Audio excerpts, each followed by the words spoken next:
साथ के केरला साधना प्लस देख रहे हैं आप। स्वागत है आप सभी का बिहार बुलेटिन में। खबरों का सिलसिला शुरू करने से पहले एक नजर डालेंगे अब तक की सुर्खियों पर।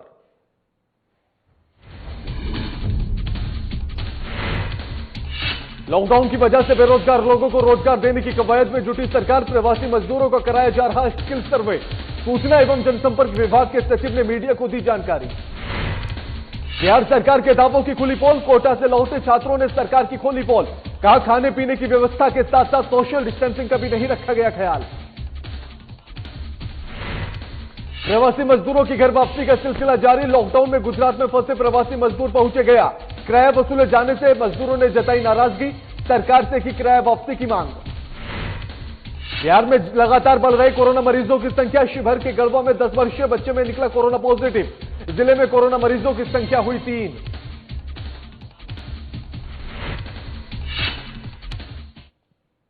लॉकडाउन की वजह से मजदूरों से उनका रोजगार छिन चुका है, जिसे गंभीरता से लेते हुए अब सरकार जो है उनको वापस उनको रोजगार देने में जुटी हुई है। या फिर यूं कहा जाए कि बिहार सरकार ने सभी मजदूरों का अब स्किल टेस्ट कराना शुरू कर दिया है और सभी के स्किल के हिसाब से उन्हें रोजगार देने की कवायद शुरू की जा रही है। इसी कड़ी में बिहार सरकार ने लॉकडाउन के दौरान लगभग 1,34,00,000 कार्य दिवस का सृजन किया है। बिहार सरकार की कवायद से सूचना एवं जनसंपर्क विभाग के सचिव अनुपम कुमार ने बताया है कि लगभग 12 विभिन्न विभागों से और 3,44,000 विभिन्न योजनाओं से यह रोजगार सृजन किया जाएगा। इसके अंतर्गत मनरेगा, हर घर नल जल योजना और पर्यावरण से संबंधित योजनाएं भी शामिल हैं। वहीं दूसरी तरफ किसानों को फसल क्षति की राशि भी लगभग 3,08,000 किसानों को दी गई है। इसमें लगभग 110 करोड़ रुपए की राशि अभी तक दी जा चुकी है।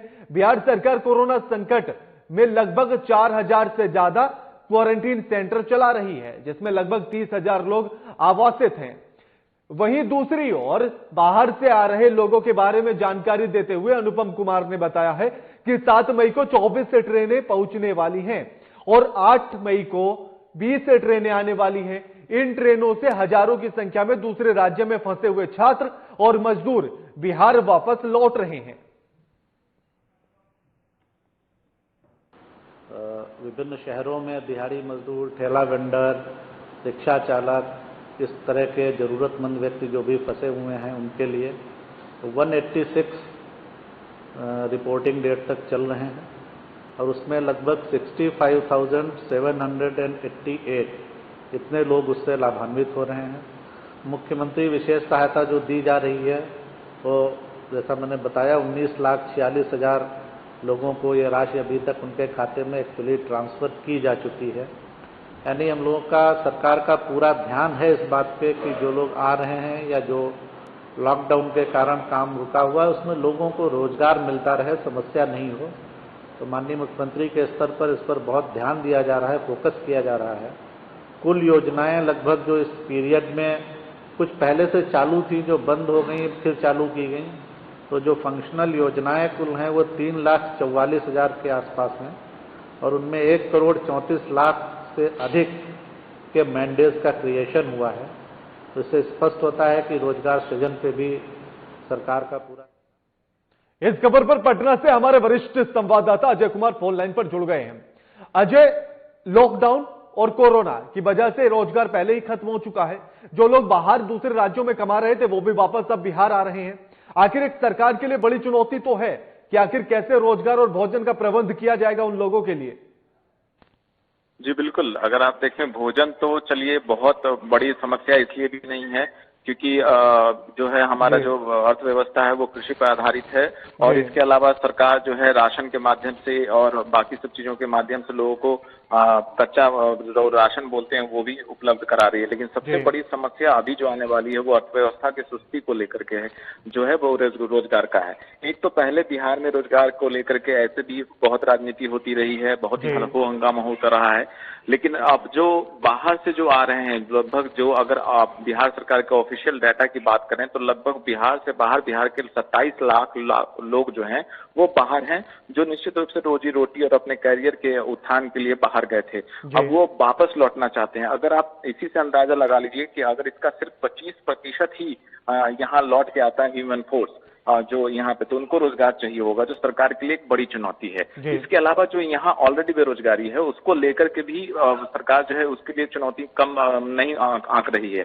हालांकि इसीलिए उन्होंने बड़ी इंटेलिजेंटली जो है एक कहिए कि मैन वर्क डे के हिसाब से एक बनाया कि 1 करोड़ से ज्यादा जो कार्य दिवस है उतने दिन का रोजगार देने की व्यवस्था की है। तो इसमें सबसे इम्पोर्टेंट बात ये होती है कि क्या जो योजनाएं चल रही हैं बिहार सरकार की, क्या इन योजनाओं से सबको रोजगार मिल पाएगा, जिसका आंसर लगभग ना के बराबर है, क्योंकि उससे ज्यादा बेरोजगार लोग हैं। लेकिन ये बात तो तय है कि सरकार प्रयास कर रही है और सरकार ये कोशिश है कि कम से कम जो मजदूर तबके के लोग हैं, जो बाहर जो है किसी चिमनी में, किसी फैक्ट्री में, किसी दिहाड़ी के मजदूर के रूप में कहीं पे काम कर रहे हैं, उनको कम से कम रोजी रोटी का संकट न हो जाए, उसके लिए व्यवस्था कर रही है। और जो विभिन्न योजनाएं सरकार की चल रही है, लगभग 12 विभागों की योजनाएं हैं, जो 3 लाख से ज्यादा योजनाएं अभी बिहार में या तो ठप पड़ी थी, उनको धीरे धीरे करके चालू किया जा रहा है और उनमें उनको इन्वॉल्व करने की कोशिश है। तो एक सकारात्मक प्रयास तो माना जा सकता है, लेकिन कितना ये मतलब कह सकते हैं कि इसको कि जो लोगों के लिए यूजफुल होगा, ये कहने वाली बात होगी। जी बिल्कुल अजय, जिस तरह से सरकार डेटा भी दे रही है कि वो अभी तक जो पैसा खर्च कर चुकी है, 110 करोड़ रुपए की राशि वो अभी तक दे चुकी है किसानों को। साथ ही आपको और जो ट्रेनें अभी वापस आने वाली हैं 7 मई और 8 मई को, आज और जो कल ट्रेनें आएंगी, आखिर उनको लेकर किस तरह की तैयारी की जा रही है प्रशासन के द्वारा? प्रशासन जो है सबसे पहले जो ट्रेनें आ रही हैं, या फिर कई जगह तो ऐसी खबरें हैं कि जो बिहार के बॉर्डर में लोग बस से आ रहे हैं और बिहार के बॉर्डर से उनको जो है अपने गंतव्य जो डिस्ट्रिक्ट है वहां उनको पहुंचाना है। तो इन सब जगहों पे सबसे पहली व्यवस्था ये हो कि उनका एक सघन जांच, जिसको कह सकते हैं स्क्रीनिंग, प्राइमरी स्क्रीनिंग की जाने की बात कही जा रही है और कर भी रहे हैं। जहां रेलवे के कर्मचारी और बिहार सरकार के कर्मचारी जो है इस बात को मिलकर के साझा प्रयास कर रहे हैं कि कम से कम वहां कोई कोरोना का एक सस्पेक्ट जो है न उसमें हो, ताकि वो वहां जाकर के लोगों के बीच में कोरोना के संक्रमण को न फैलाए। ये प्राथमिकता है। दूसरी प्राथमिकता ये है कि जो लोग बाहर के मजदूर आ रहे हैं, जो कहीं नौकरी करते थे, उनको पैसे नहीं मिल रहे हैं, तो उनको किस तरह से सहायता की जाए, उसका एक डेटाबेस बनाया जा रहा है। और जैसा कि मैंने पहले भी बताया था कि इसके लिए एक ऐप भी डेवलप कर रही है सरकार, स्किल लेवल के लिए, या जो नॉन स्किल है जिनको किसी तरह के रोजगार की जरूरत है, उनके लिए एक डेटा भी तैयार कर रही है और उसको ऐप से रजिस्ट्रेशन के लिए भी लोगों को प्रोत्साहित करेगी आने वाले समय में। तो मिला जुला के कहें कि ये जो दोनों एंगल है बिहार सरकार का, वो इस कोरोना जैसी महामारी की वजह से जो लॉकडाउन हुआ है, जिसका सबसे ज्यादा अगर असर पड़ना है तो लोगों के स्वास्थ्य पे और उसके अर्थव्यवस्था पर पड़ना है, इसके लिए तैयारी कर रही है। जी बिल्कुल बिल्कुल, शुक्रिया अजय आपका हमारे साथ से तमाम बातचीत करने के लिए और जानकारी साझा करने के लिए।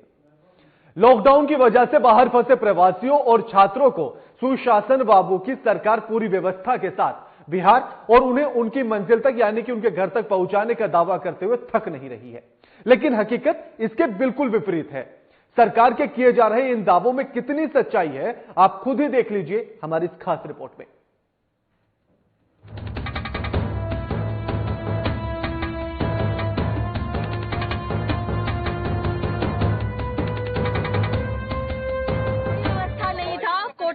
कानपुर तक बहुत सही था, ट्रेन तक सही था, लेकिन जब से कटिहार उतरे 8 बजे उतरे, अभी पहुंचे पूर्णिया, कुछ नहीं, भूखे हैं। इसके अंदर बस 2 केला और एक बिस्किट है। पानी तक नहीं दी,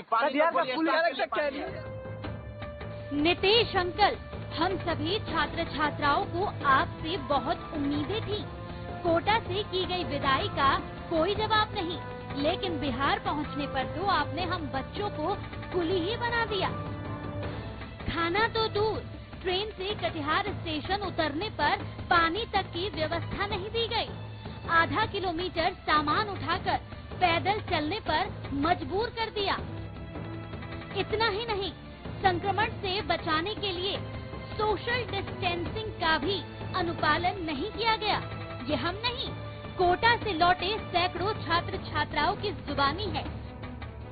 कोटा से पूर्णिया लौटे सैकड़ों बच्चों ने साधना न्यूज को अपना दर्द बयां कर सरकारी व्यवस्थाओं की बदइंतजामी की पोल खोल कर रख दी है। आप खुद ही सुन लीजिए बच्चे क्या बोल रहे हैं। व्यवस्था नहीं था। कोटा से लेके कानपुर तक बहुत सही था, ट्रेन तक सही था, लेकिन जब से कटिहार उतरे 8 बजे उतरे, अभी पहुंचे पूर्णिया, कुछ नहीं, भूखे हैं। इसके अंदर बस 2 केला और एक बिस्किट है, बस हो गया, बस इतना ही है। और देखिए बस में सोशल डिस्टेंसिंग कोई फॉलो नहीं की गई है, ऐसे ही बस सामान पे बैठ के कुछ नहीं है।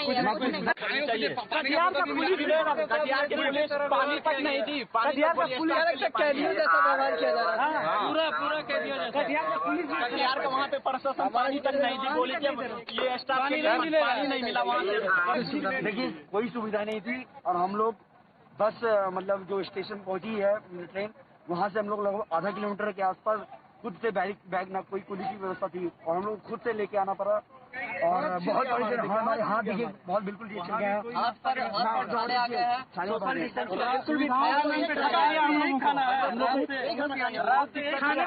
खाने में क्या मिला बिहार के भविष्य वहाँ कोटा वाले इतने अच्छे व्यवस्था करके दिए, वहाँ से लगा कि यहाँ डिस्टेंस मेंटेन, यहाँ कटिहार में उतरते इतना डिस्टेंस का मेंटेन हो गया ना, पुलिस की तरह सामान ढोना पड़ा, नीचे में बैठ करके वहाँ क्या थी बिहार सरकार की ज्यादा अच्छा व्यवस्था हमारे कोटा के एलन कैरियर इंस्टीट्यूट ने सामान तक। दरअसल कोटा से छात्र छात्राओं को लेकर स्पेशल ट्रेन बुधवार को कटिहार पहुंची। कटिहार पहुंची स्पेशल ट्रेन पर करीब 1000 से ज्यादा छात्र छात्राएं सवार थी, जिसमें पूर्णिया के भी सैकड़ों छात्र छात्राएं शामिल थे। पूर्णिया के इन छात्रों को कटिहार से पूर्णिया लाने की व्यवस्था जिला प्रशासन द्वारा की गई थी, लेकिन व्यवस्था छात्रों को अनुपात में काफी नहीं थी। छात्र छात्राओं को बस में भेड़ बकरियों की तरह बैठाकर पूर्णिया लाया गया, जिस बात को छात्र छात्राओं ने खुद बयां किया। इतना ही नहीं, यहाँ पहुँचने पर इन छात्रों को खाना तो दूर, पीने के लिए पानी तक नसीब नहीं हो पाया। इसको लेकर छात्रों ने नाराजगी जाहिर कर सरकारी इंतजाम पर सवाल खड़े कर दिए हैं। इधर छात्र छात्राओं द्वारा जाहिर की जा रही नाराजगी पर अपनी कमियों को छुपाने के लिए पूर्णिया एमवीआई निशांत कुमार ने छात्रों को ही परेशानी के लिए जिम्मेदार ठहरा दिया। एमवीआई साहब ने कहा कि छात्र छात्राओं के पास ज्यादा सामान रहने की वजह से उन्हें परेशानियों का सामना करना पड़ा।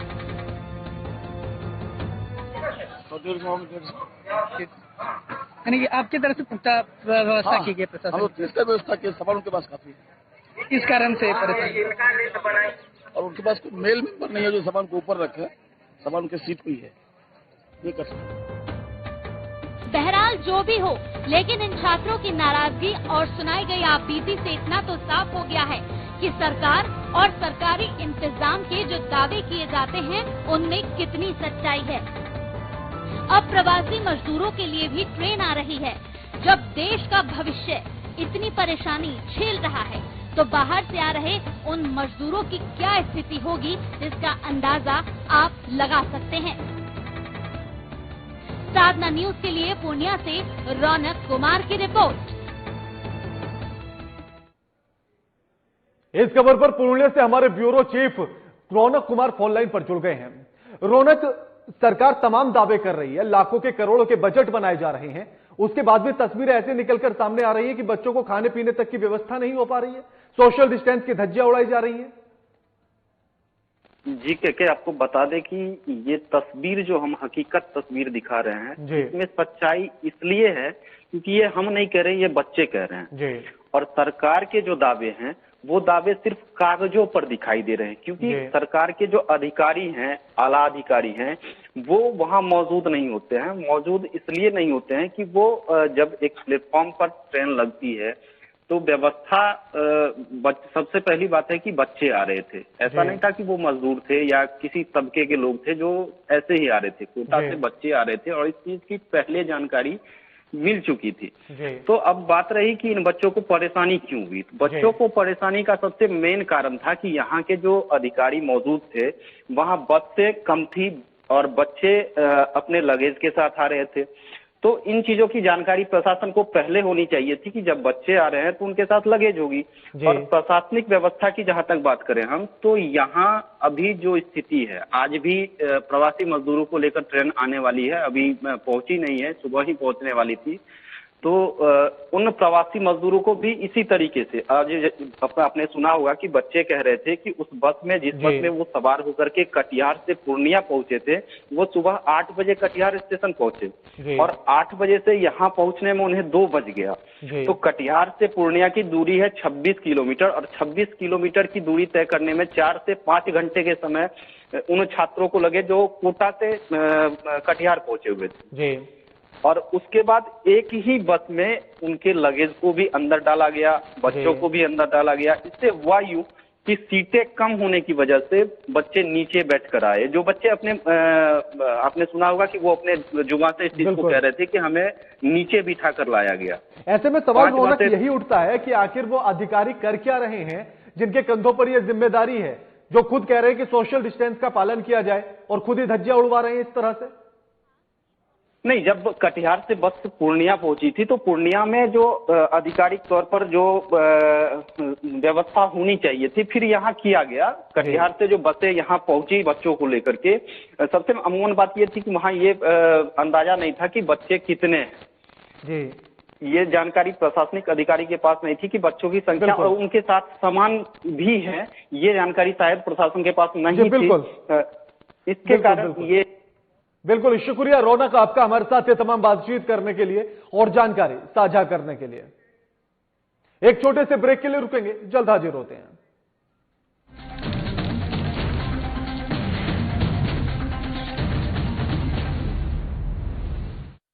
रहने की ताकत दुनिया को हमने दिखाई है, अकेले घर पर रहकर कोरोना की करनी विदाई है। स्वस्थ रहेंगे, स्वस्थ रखेंगे, हर घंटे हम हाथ धोएंगे, ना भीड़ में जाएंगे, ना भीड़ हम बनाएंगे। झारखंड में कोरोना को नहीं फैलने देंगे, सजग रहेंगे, संयमित रहेंगे, अफवाहों को ना हम सुनेंगे। सरकार प्रशासन की हर बातों पर करेंगे अमल, कोरोना को हराकर लौटाएंगे हम चहल पहल। हर घंटे में 20 सेकंड तक साबुन से हाथ धोएं। जिनमें दिखे लक्षण उनसे 2 मीटर की दूरी बनाएं। लक्षण दिखने पर डॉक्टर से जांच करवाएं। नाक का मुंह पर हाथ न लगाएं। हर क्षेत्र से कोरोना को भगाएं। सजग रहें, स्वस्थ रहें। हेमंत सरकार हर पल आपके साथ। सूचना और जनसंपर्क विभाग झारखंड सरकार द्वारा जनहित में जारी।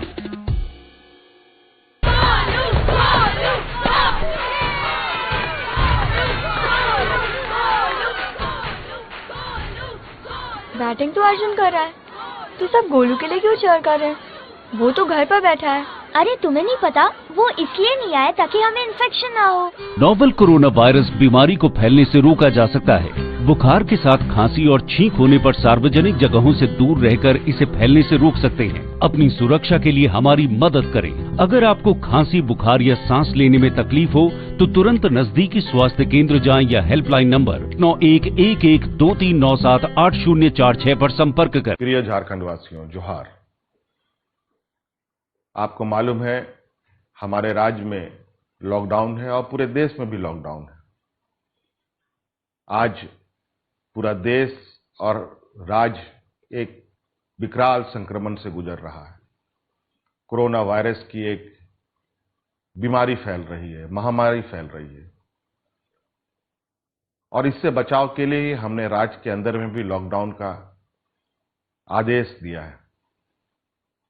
आज लॉकडाउन का मतलब है जो जहां है वहीं रहे, कम से कम लोगों के संपर्क में आए। बाकी जितनी भी जरूरत की चीजें हैं, जो घरेलू उपयोग के सामान हैं, वस्तुएं हैं, वो आप तक कैसे पहुंचे ये इनकी सुनिश्चित सरकार कर रही है और वो आप तक पहुंचेगी। धन्यवाद।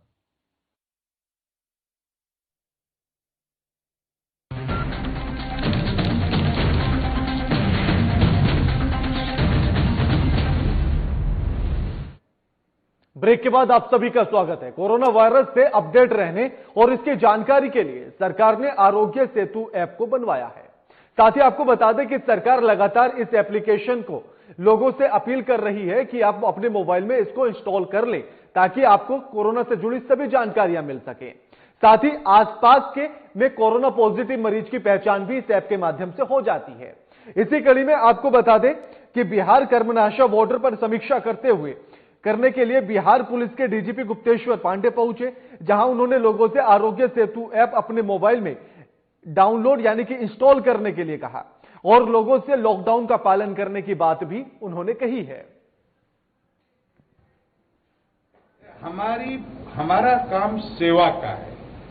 हम हमेशा अपने पुलिस अधिकारी को भी कहते हैं, सिपाही से लेकर के एसपी तक, कि हम लोग जनता पर शासन करने के लिए नहीं है, कानून को इम्प्लीमेंट कराने की जिम्मेदारी हमारी है। लेकिन कानून का इम्प्लीमेंट कराने का मतलब ये नहीं हो जाता है कि हम शासक हैं। हम एक एजेंसी हैं, लॉ इन्फोर्सिंग एजेंसी हैं, लेकिन इसके साथ साथ ये ध्यान रखना होगा कि हम जनता के सेवक हैं। और हमने कहा है कि ये सेवा का समय है, सेवा से लोगों का दिल जीतने का समय है। खास करके शोषित हैं, दलित हैं, पीड़ित हैं, बीमार हैं, लाचार हैं, कमजोर हैं, मजबूर हैं, किसी को हॉस्पिटल जाना है, किसी को दवा की जरूरत है, किसी को खून की जरूरत है। हमारे लोग सिपाही लोग खून भी दे रहे हैं, अधिकारी लोग खून। प्रवासी मजदूरों का अपने राज्य वापस आने का सिलसिला जारी है। इसी कड़ी में बिहार के लिए गुजरात से निकले बिहारियों का जत्था गया पहुंचा। इस दौरान पूरी तरह से अराजकता का आलम गया रेलवे स्टेशन पर देखा गया। यात्रियों ने शिकायत की है कि उनसे रेलवे ने किराया वसूला है, साथ ही रास्ते में खाने पीने की कोई भी व्यवस्था नहीं थी। दुर्व्यवहार करने का आलम यह रहा कि गुजरात से उन्हें बिहार के गया लाया गया। ऐसे में प्रधानमंत्री के गृह राज्य से ऐसी शिकायत आना दुर्भाग्यपूर्ण माना जा रहा है। गुजरात से आने वाले प्रवासी मजदूरों से 750 गुजरात सरकार ने वसूले हैं। वहीं इस संदर्भ में गया के जिलाधिकारी अभिषेक कुमार सिंह ने कहा है कि बिहार सरकार ने आदेश जारी किया था कि गुजरात से आने वाले प्रवासियों का किराया बिहार सरकार देगी। यदि गुजरात सरकार ने मजदूरों से वहां पैसे की वसूली की है तो बिहार सरकार यहां प्रवासी मजदूरों को पैसे वापस करेगी।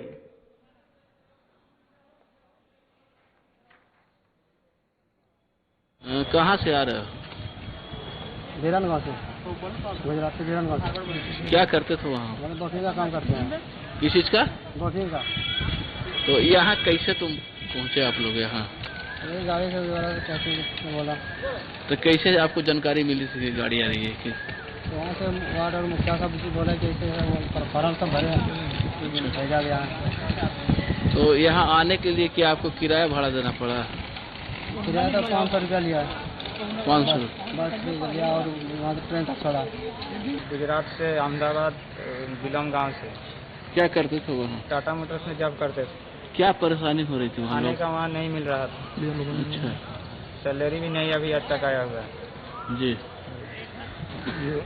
इस लॉकडाउन की स्थिति में क्या कर रहे हैं? सर बैठ के अपना जो पैसा था कमाएंगे वैसे सब खा रहे थे।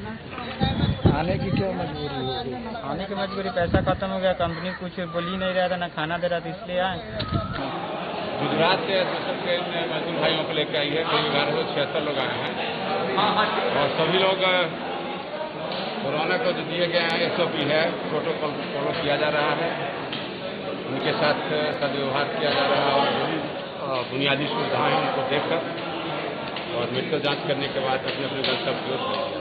48 घंटे से यात्री है, खाना पानी की व्यवस्था नहीं। खाना पानी की व्यवस्था तो बीच में की गई है और यहाँ भी सभी व्यवस्थाएं की गई हैं। अहमदाबाद से ये विशेष श्रमिक एक्सप्रेस आई है जिसमें करीब 1250 के आसपास यात्री जन आए हैं और ये विभिन्न जिलों से हैं, करीब 16 से ज़्यादा जिलों से ये लोग हैं, जिसमें छपरा है, मुजफ्फरपुर है, बेतिया है, समस्तीपुर है और इवन साउथ बिहार के भी कई जिले हैं और किशनगंज भी है। और ये सभी लोग अभी इनका मेडिकल स्क्रीनिंग हो रहा है। मेडिकल स्क्रीनिंग के बाद से इनका स्टैंपिंग भी होगा और साथ में इनका डिटेल्स भी नोट किया जा रहा है कि कहाँ से आए हैं, क्या इनका स्किल है और इनको अभी फूड पैकेट्स और पानी भी प्रोवाइड किया जाएगा।